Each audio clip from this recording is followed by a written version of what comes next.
दूरसंचार क्षेत्रातली एक मोठी बातमी आपल्याकडे आलेली आहे। वोडाफोनचं आयडियामध्ये विलीनीकरण होणार आहे। या दोन्ही कंपन्यांनी यावरती शिक्कामोर्तब केलेलं आहे।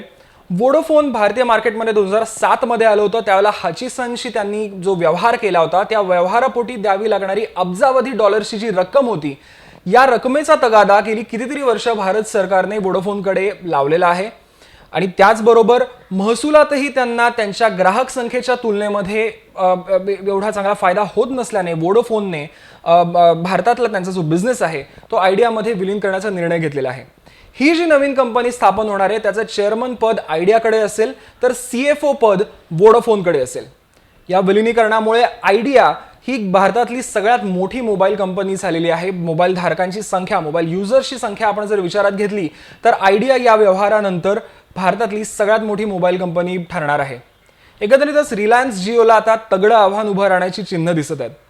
याच्या पुढच्या बातम्यांसाठी लॉग ऑन करा लोकसत्ता.com ला।